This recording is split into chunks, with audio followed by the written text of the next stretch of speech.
Our first and only startup for today. It's called SayAh. Warren Mosley and Walter, you met them earlier, have a company in which physicians can make good reviews show up in searches. So, Warren Mosley, let's give a round of applause for SayAh.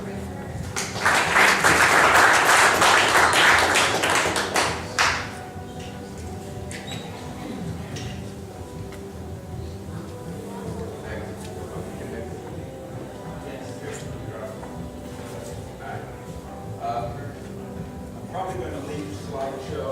I am going to leave the slideshow. So, if you have questions, probably the answer will probably be demonstrated on the slideshow after we have a little discussion about what we're doing. Healthcare is a hot topic. You can't get through the day without talking about it. And people in providing healthcare have less impact on what's going on in healthcare than one would think. What they don't, most doctors don't know now is that 90% of all the patients, recurrent patients, go to jail before making a final decision. Typically, there we go. You have to swallow it. Typically, the health grades and the other services on the web that reflect the doctor's practice have about 2.4 reviews per doctor. 1/3 of those are bad. So if you look at the average doctor on the web, there are 67%, which was a low D, maybe. Again, if you're great on the curve, I don't know what it is anymore, but it's fact is, no doctor is a 67% doctor if they wouldn't be in practice, if they only have 2/3 of the patients happy. But when you go to the web, that's what you see. If you antagonize somebody, they can come and really nail you on the web, and there's stories about that and lawsuits flying around. And the problem is if you try and remedy a bad review on the web, you have to go to Health Grades or Vitals or one of those websites to try and correct it. And all you're doing is drawing flies to the light, and so you don't accomplish that. So what we've developed is a system where you can proactively deal with the web presence, and at the same time, you get the data necessary to calculate what your patient satisfaction ratio really is, and patient satisfaction is used now to determine how much reimbursement you're going to get from the insurer or how little you're going to get docked by the feds. Medicare and Medicaid don't have certain compliance issues. One factor of which is patient satisfaction can reduce your discount up to 9% if you're a doctor. So that can be if you're billing Medicare $500,000 a year, 9% is $45,000. When you compare that out, our cost for our system is right at $1,000 or less per doctor, depending on the number of doctors in practice. We're a very small investment. The process is you take surveys of your patients as they leave into practice. And on a tablet, they don't want to use a tablet, you can email it to them, but obviously the email tends to be deleted and not answered. So the best place to gather is in the doctor's office. If they agree to allow that to be published, then it migrates to the web. We verify that you have an actual patient, because on the web, anybody can go and give you a bad review, whether or not they're your patient or not. If they just, you beat them at golf, and they can give you a bad review. So there's a real reason for a doctor to control their reputation, even if the doctor is not taking any new patients. Attrition means they need 250 patients a year just to maintain their status. So that's 250 less 10% that are going to the web before they select them. So you want your web presence to be there.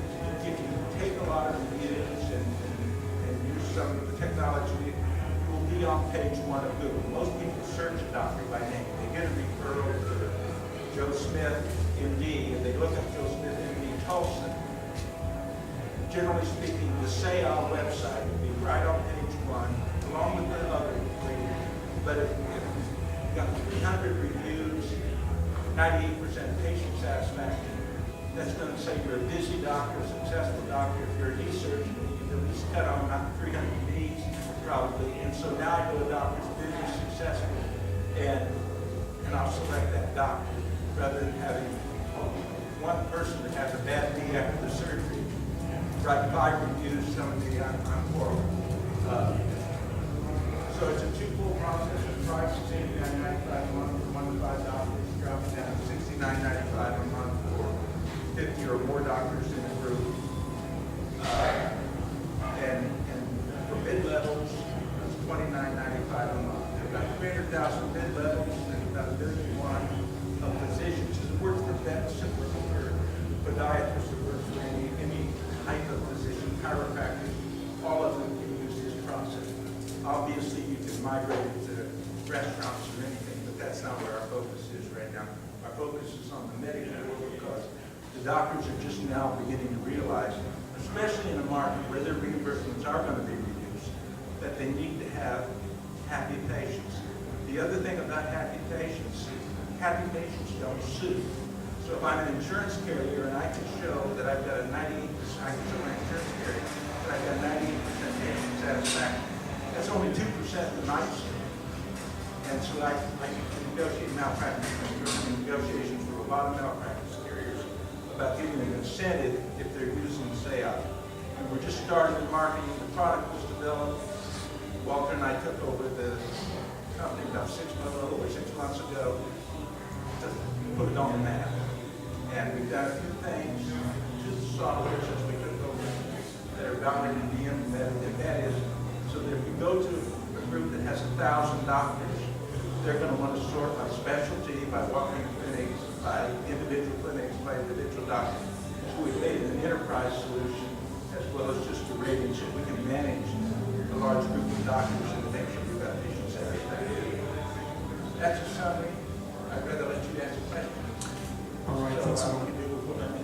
So now's the time when we get to ask questions to, really the point is to help Warren and SayAh develop their business further. So if you have a question, raise your hand and get my attention, and then I'll keep an idea of who's in line.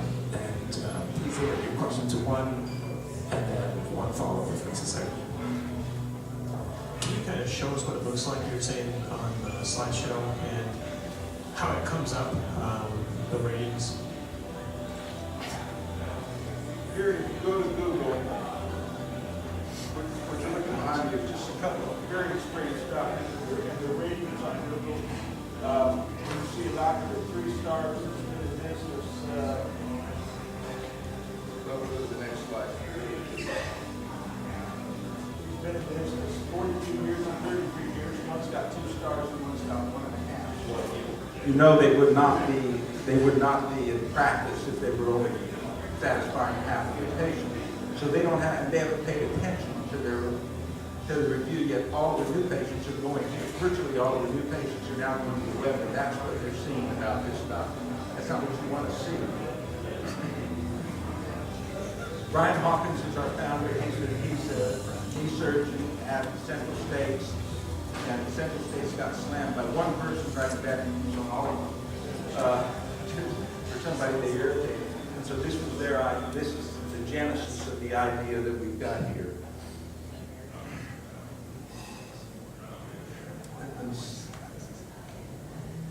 I'll get to, here's what the, you asked a question, I'm flipping. Here's what it looks like on the web. When you click on SayAh / Brian Hawkins on the web, it'll pull up the screen. In this case, he's got, I can't read any of these things. He's got 97 verified reviews, 4.8% average, 98% would positively refer to it. Now, once the doctor decides they're going to the web, they can't pick and choose the reviews. The reviews are going to the web if the doctor gives you a 1 or a 2 or whatever. So, and also what happens is if a patient leaves Brian's office and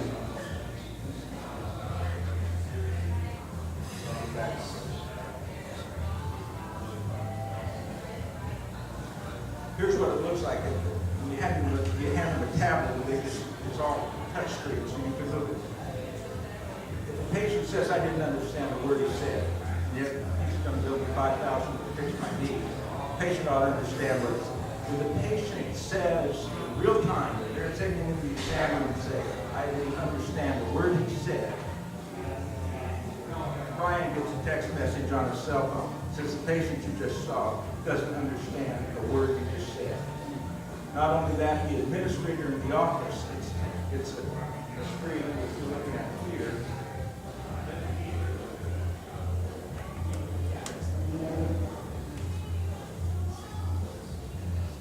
This is the dashboard in the office, and as that patient hits enter on the various parts of the web review, it goes right to the screen. So if you're doing, you may not do reviews every day, but if you're doing reviews on Monday mornings and Tuesday evenings or afternoons, whatever, somebody's watching this dashboard, you see in real time when a patient's having a problem with what just happened in the office. The x-ray table is cold. You're going to know it. The head nurse was cranky. You're going to know it. She's cranky on the next 5 surveys. Maybe you better have prayer with her and discuss what the problem is. So you get real-time feedback on your practice. You're going to create a better practice no matter what. All right, well, let's get to the next question here. I've seen a lot of physicians start using patient portals where a patient go online and fill out the paperwork prior to the appointment. Have you thought of partnering with those types of companies? Because as you mentioned, people delete emails, but if they're the type to go online ahead of time, they might also be the type to get online afterward and do a review. We're not necessarily partnering with those companies because they're self-contained software that's HIPAA regulated. What happened, that data that they're sending on that system has all sorts of privacy. What we have in our software is an ability to click the button and approve that it go public. The patient makes a public decision. However, there are great marketing sources. I'm working with a company called New Crop, which is started by a friend of mine. They are the e-prescribing engine in about 100 electronic medical record systems, covering about 100 and some thousand doctors.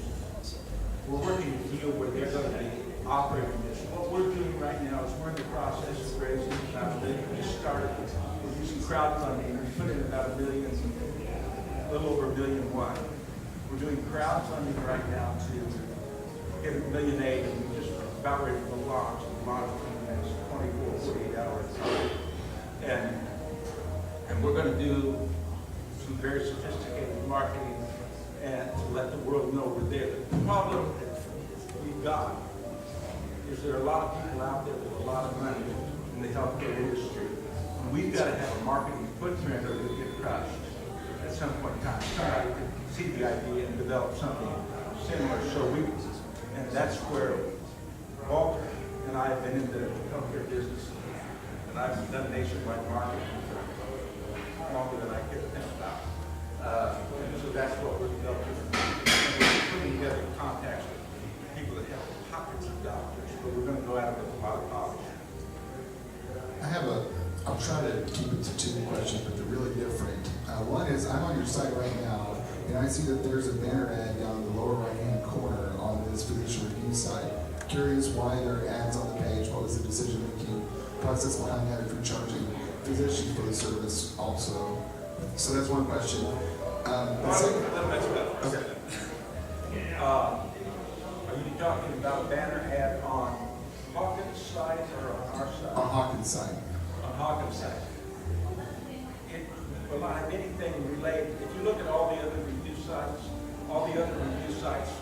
if your doctor's a 3 rating, they'll have 5 doctors with 5 ratings right next to you and be selling some other practice. So there'll be no doctors on that banner site.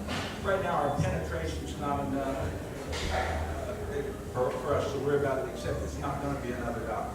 No, I understand that. I'm just curious why you're selling ad space on the site when it's and the reason for that is kind of my next question, I guess. If I go to SayAh.com as a patient, I won't be able to find my doctor. I'll have to find the doctor. Is that correct at this point? If I go to SayAh.com, I cannot find my doctor through that website. Not yet. We don't have enough penetration to add Okay. that. So if I'm searching my doctor's name and their self-generated review site comes up, I'm just curious what your decision making was behind the decision to sell at, for instance, Joseph Bank on this side. The fact is, we haven't paid any attention to that right now. Okay. We're not, I think, I saw that last year, last year we had 72 cents of revenue from Google, so we're not paying any attention to that right now. But we've thought about what we're going to do with it, but it's just not on our radar screen. Okay, the second question I have is. Sorry, Zach. My question is about your funding mechanism. I'm interested in how the venture groups like this go through the process of funding, the crowdfunding process. If you had to give up much interest in the business to do that, if you're satisfied about the rate that you have to repay, just how does that whole funding system work through this, and whether you consider it an SBA loan or other options for funding your opportunity? Right now, it's just being funded by cash from those that have founded the company and sweat equity from those that have founded the company. And fortunately, I've got a lot of surgeons that are part of the founders, so we haven't, we just say what we need at the end of each month, and here comes the check. But that's a pleasant situation to be in. I've been in other situations along my career. But we're giving up 30% of the equity for $1.8 million or $2 million pre-money valuation. All equity. I'm not interested in debt right now. As far as SBA funding, at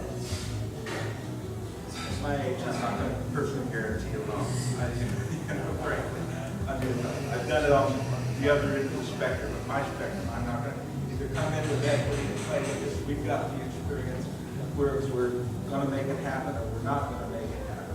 I'm not being horsey about it, but all of the shareholder debt that's been there is being converted to equity. We're just not going to be able to equity. I mean, the debt. It doesn't mean that somebody couldn't negotiate a deal that had some debt involved or some convertible debt. I'm open. I've been a lawyer since '73, so I don't get married to any format of the deal. But generally, we're avoiding debt. The next question is on your left. With any of the reviews that are posted here, can any of those actually be pushed to the Google? I'll let Walter answer that. Yes, they absolutely can. That's not our focus right now. There's a lot of vendors that are out there who has the question right here. There's a lot of vendors out there that are. So, yeah, that's something we can do. Our goal would be to build a number of reviews with that doctor side, and then if they want to start pushing these others out, they can.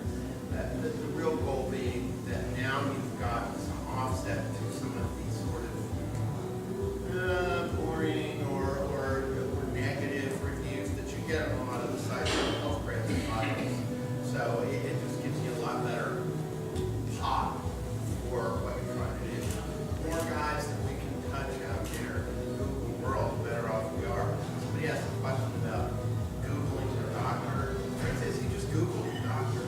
I mean, we're not looking to try to say necessarily at this point, SayAh as the site you go look to.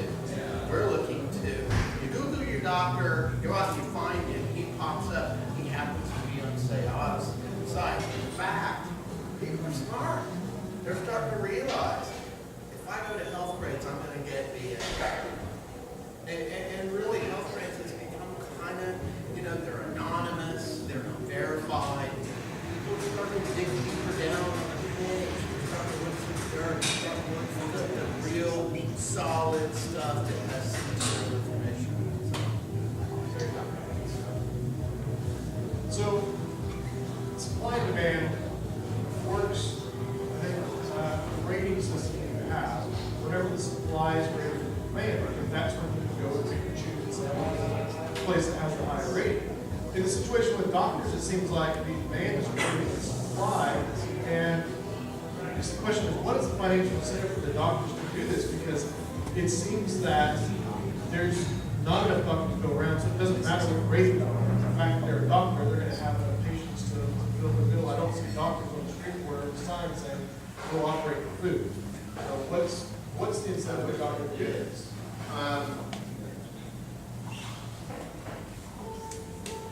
Successful, the top 10% of successful doctors spend $25,000 a year on marketing to keep their name and their prestige and their reputation out there, which keeps people coming. It is not just go to a doctor to get the same treatment.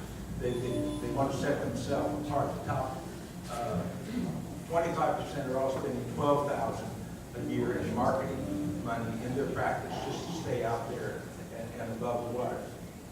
Plus, reimbursement is determined by patient satisfaction. The real good example is there were 27 in one specialty here in Tulsa, and Aetna came in and said, we're cutting back 9%. 9 of these folks don't have a very good reputation. Boom, they're zero. They can't even see an Aetna patient. So talk about cutting your reimbursement.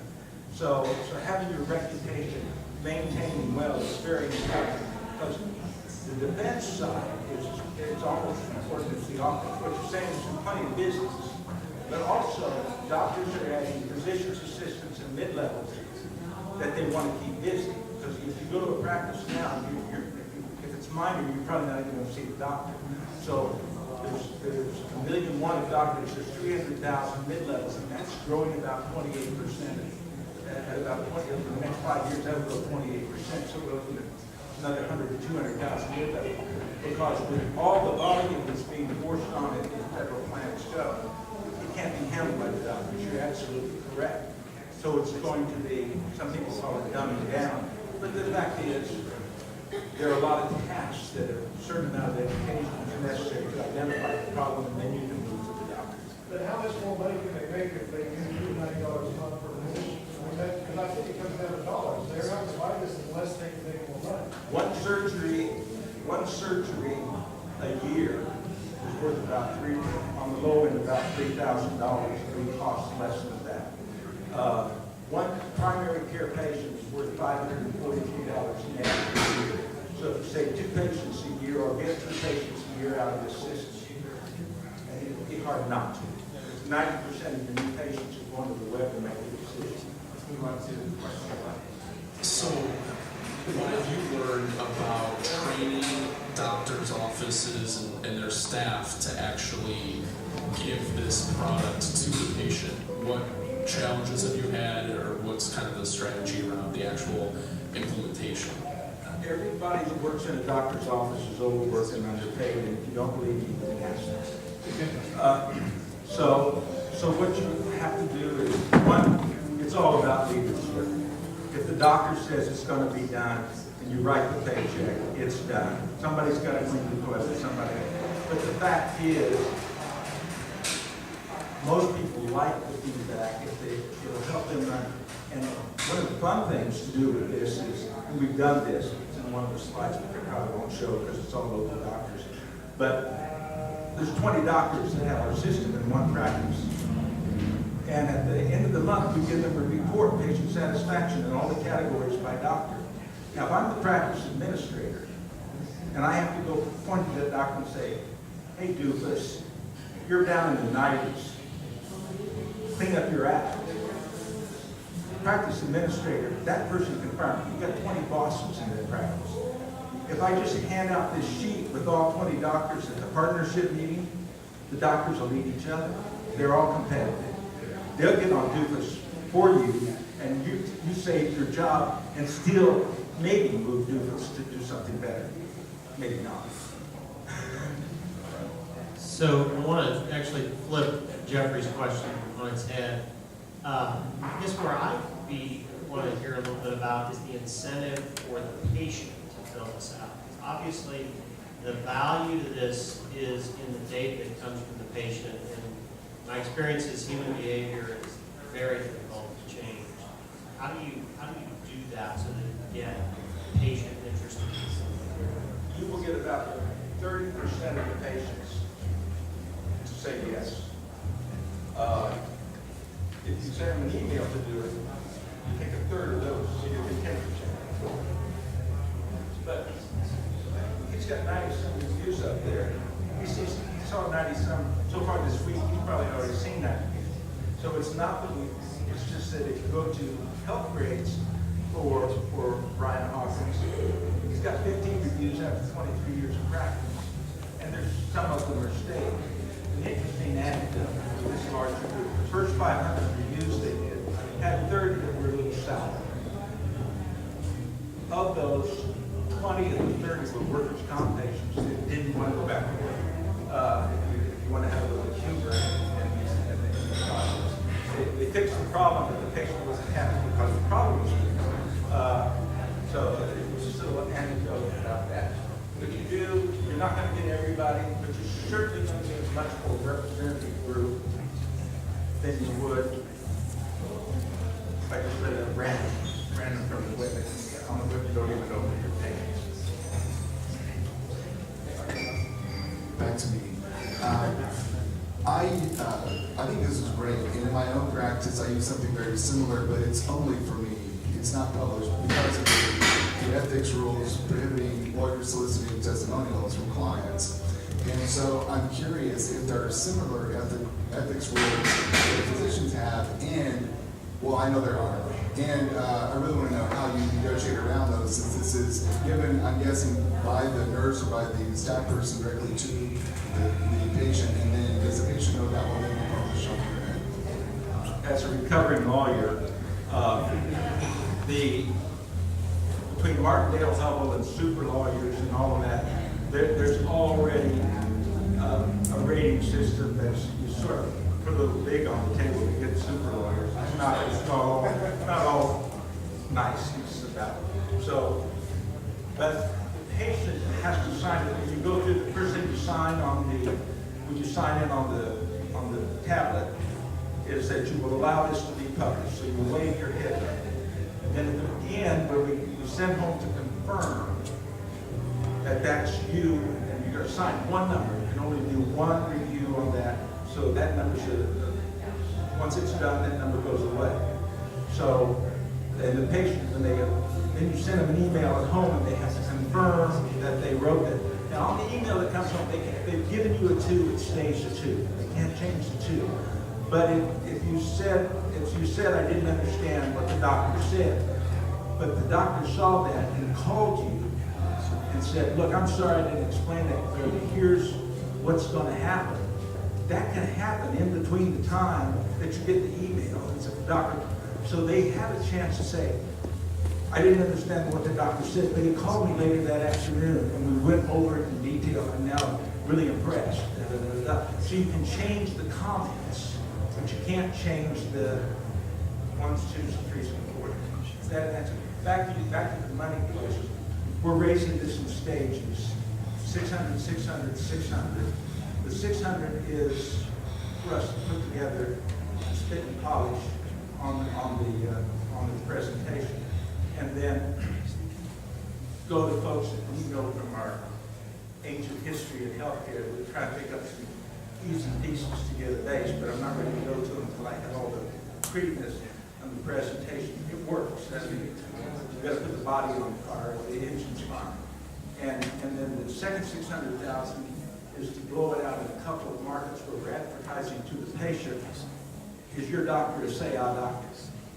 So that make the patient see what kind of impact that has. And then the last 600,000 will be to blow it out with that. But at least we'll have money to stay in the game. If somebody who comes after, or if they want to buy us. What type of competition do you have? How much do you have? None. None in the verified unit, yes. This is just kind of the last question to wrap it up. If you guys have questions, you guys are just hanging out a little bit afterwards, right? If you could tell us, what can the community do for you, Warren and SayAh? Spread the word. Also, if you have a doctor, I've got some requests for proposals back there. If you are a doctor or have a doctor that you think ought to have this, have them send us a request for proposal. We'll give them a proposal, what it could mean for our system and for them, and go from there. But we are We are looking for a Python writing, product writing, this one was for software. I run the company because I can't spell software. Because I have no functional use, that's why I didn't run the company. All right, let's give Warren and SayAh.